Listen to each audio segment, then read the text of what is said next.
Ito ay ang pelikulang The Mummy noong 2017. Shoutout po muna kay Boss Noni Nunag, at sa lahat ng viewers maraming salamat po, mabuhay po kayo. Nagbukas ang pelikula noong 1127 AD, nang makuha ng isang grupong Crusader Knights, ang isang kapirasong ruby mula sa Ehipto. Inilibing nila ito kasama ng isang kabalyero, at umaasa na hindi ito mahahanap ng sinuman. Sa kasalukuyang panahon, habang isinasagawa ang paghuhukay para sa pinakamalaking train tunnel sa London, natuklasan ang sinaunang libingan ng mga kabalyero, na nagmula pa sa panahon ng Second Crusade. Isang doktor na nagngangalang Henry Jekyll ang nag-take over sa lugar, at kaagad na pinaalis ang grupo ng construction workers. Ang libingang ito ay may kaugnayan sa madilim na lihim ng Ehipto, na pilit binura sa kasaysayan. Ito ay ang tungkol kay Prinsesa Amenet, nag-iisang anak at tagapagmana ng Pharaoh. Siya ay maganda, matalino, at matapang. Sinanay siya bilang mandirigma, at nakatakdang mamuno sa kaharian pagkatapos ng kanyang ama. Ngunit sa hindi inaasahan ay nag-asawang muli ang kanyang ama, at nagkaroon ng isa pang anak na lalaki. Ang batang ito ngayon ang magmamana sa lahat ng dapat sana ay sa kanya. Hindi niya matanggap ang ganitong kapalaran. Kaya nakipagkasundo siya kay Seth, ang Diyos ng kamatayan. Kapalit ng kapangyarihang inaasam ay hahanapan niya ng katawan si Seth, para maging ganap itong tao. At magkasama nilang paghaharian ang mundo. Binigyan siya ng punyal na may ruby sa hawakan. Sa isang iglap ay nagkaroon siya ng kakaibang kapangyarihan.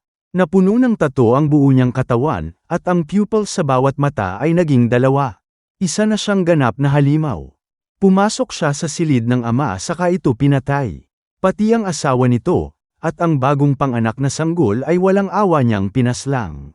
Pagkatapos ay sinubukan niyang isakripisyo ang kanyang kasintahan, upang maibigay kay Seth ang pisikal nitong katawan. Ngunit ilang pari ang dumating upang pigilan siya. Pinatay nila ang kanyang kasintahan. Siya naman ay hinatulan at ginawang mummy, saka inilagay ng buhay sa kabaong. Dinala siya malayo sa Ehipto, at inilibing sa Mesopotamia. Isang libingan na puno ng mercury. Ito ay para maiwasan na makatakas ang kanyang masamang espiritu. Balik sa kasalukuyang panahon. Sa digmaan sa Iraq ay naroon ang dalawang militanteng Amerikano, na sina Sergeant Nick Morton, at Corporal Chris Vail. Hawak ang sulat at mapa na galing kay Dr. Henry, ay nagdesisyon si Nick na tumakas at lumabag sa utos ng kanilang superior. Gusto niyang maghanap ng mga sinaunang artifact para dalhin kay Dr. Henry, dahil sa alok nitong malaking halaga. Ayaw sumama ni Chris dahil siguradong malaking gulo ang kanilang papasukin. Pero walang nagawa ng butasin ni Nick ang lagayan niya ng tubig. Hindi nga siya nagkamali ng hula. Dahil pagdating pa lang ay pinaulanan na sila ng bala, ng mga rebelde mula sa iba't ibang sulok. Wala silang nagawa kundi ang tumakbo. Hanggang sa maubusan na sila ng bala. Tumawag si Chris para humingi ng tulong sa mga kasamahan. Habang nagsisisihaan ay tinanggap na nila sa sarili na yun na ang kanilang katapusan. Kasabay nito ay dumating ang kanilang tulong. Ilang sasakyang panghimpapawid ang nagpakaawala ng airstrike. Dahilan para umatras ang mga kalaban. Tuwang-tuwa ang dalawa dahil buhay pa sila. Pero maya-maya lang ay gumuho ang kanilang kinalalagyan. At tinangay sila papunta sa isang malaking butas. Isang sinaunang puntod ang tumambad sa harapan nila. Dahil masyadong mabigat para nakawin, ay ipinaalam nila ito sa commanding officer na si Colonel Greenway. Sangkatutak na sermon ang kanilang inabot. Isang babae ang lumapit at sinampal si Nick. Siya ang archaeologist na si Jenny Halsey. Lumalabas na nagkaroon ng one-night stand sa Baghdad ang dalawa. Nang gabing yun habang natutulog si Jenny, ay ninakaw ni Nick ang mapa at sulat na galing kay Dr. Henry. Pagkatapos ng mahabang diskusyon ay binigyan sila ni Greenway, ng 2 oras para magawa ang kailangan nilang gawin. Sa tansya ni Jenny ay nagkakahalaga ng £650 million, ang halaga ng nadiskubre nilang artifact. Dala ang flashlight ay bumaba ang tatlo sa madilim at nakakatakot na butas. Napansin nila ang mercury na dumadaloy sa buong paligid. Ang mga sinaunang Egyptian ay naniniwala na ang mercury ay nagpapahina sa kapangyarihan ng demonyo. Sa patuloy na pag-iimbestiga ay nakita nila ang isang libingan na tila binabantayan ng mga sphinx. May malalaking kadena ang pumipigil para hindi ito mabuksan. Napagtanto ni Jenny na hindi ito isang ordinaryong libingan kundi isang kulungan. Ilang bangkay din ang nagkalat sa paligid. Sa kabila ng babala ni Jenny na huwag pakialaman ang mga bagay, ay hindi nakinig si Chris.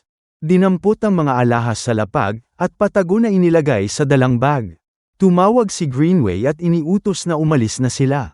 Ngunit tumanggi si Jenny dahil gusto niya makita kung ano ang nakalibing doon. Hindi naman nagdalawang isip si Nick na barilin ang kadena na nakakabit sa puntod. Dahilan para umangat ito. Tumambad sa kanila ang kabaong ni Amanette. Kasabay nito ay naglabasan ng napakaraming gagamba, at kinagat si Chris sa leeg. Sandaling natigilan si Nick dahil nagkaroon siya ng pangitain tungkol kay Princess Amanette. Nagpasalamat ito sa paglaya niya at tinawag si Nick na my chosen one.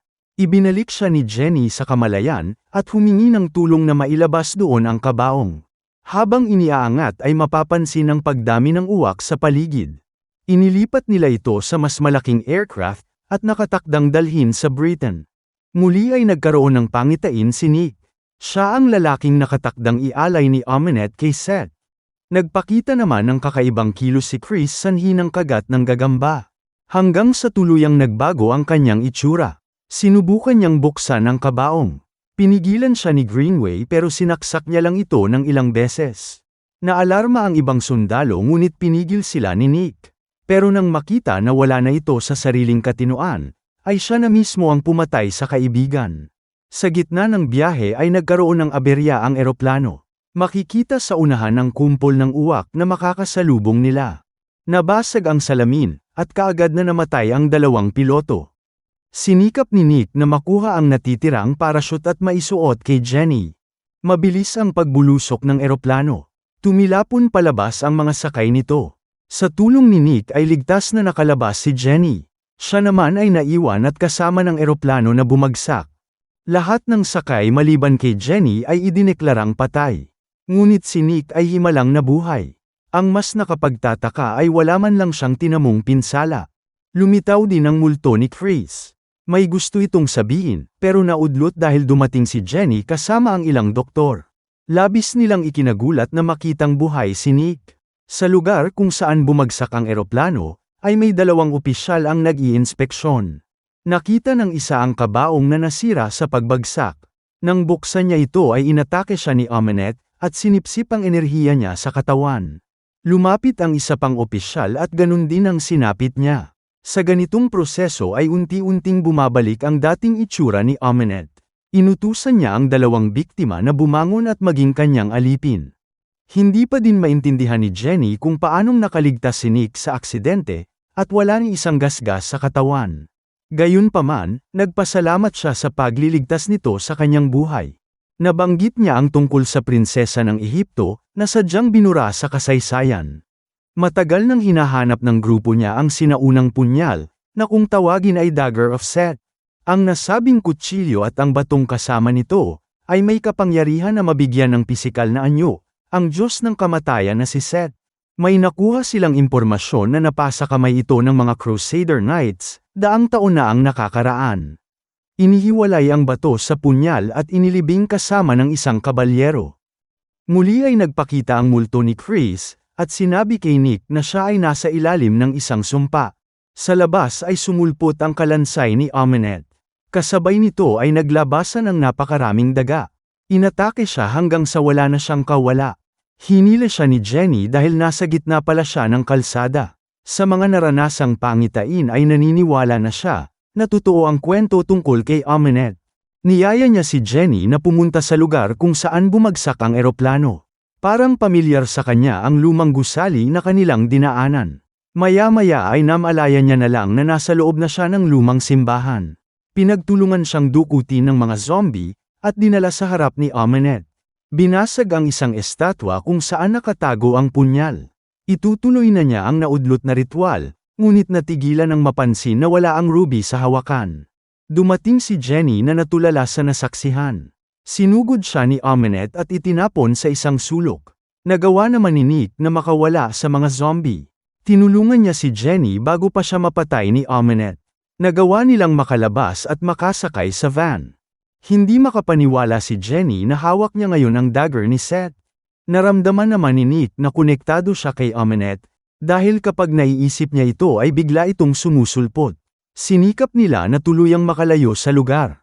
Sa daan ay maraming zombie ang sumalubong.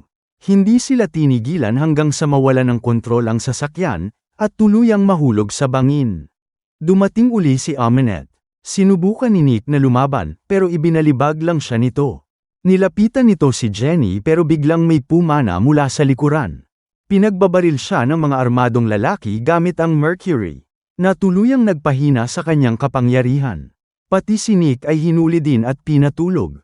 Dinala siya sa isang museum sa London, kung saan iba't ibang hindi pangkaraniwang mga labi ang nakaimbak. Dito ay nakilala niya si Dr. Henry Jekyll, isang chemical pathologist. Maraming hindi pangkaraniwang sakit na ang kanyang napag-aralan. Ngunit sa hindi inaasahan ay nahawa siya ng sakit na hindi pa kayang lunasan. Nawawalan siya ng kontrol sa sarili at nagiging halimaw. Napapakalma siya sa tulong ng isang klase ng serum. Mula noon ay wala siyang tigil sa paghahanap ng posibleng lunas. Dinala niya si Nick sa isa pang silid, kung saan naroon si Aminette at nakagapos. May nakakabit na tubo ng mercury papunta sa kanyang mga ugat, para mapahina ang kanyang kapangyarihan. Dumating din si Jenny dahil nagtatrabaho siya para kay Henry. Balak ni Henry na pagpira-pirasuhin ang katawan ni Aminette, para lubusang masuri.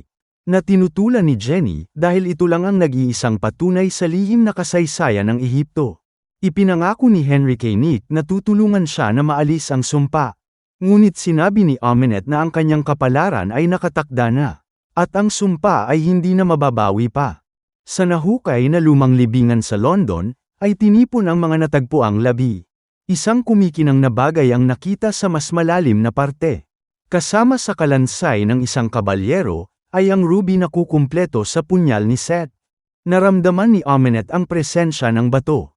Tinawag niya ang alagang gagamba, at pumasok ito sa tenga ng isang staff.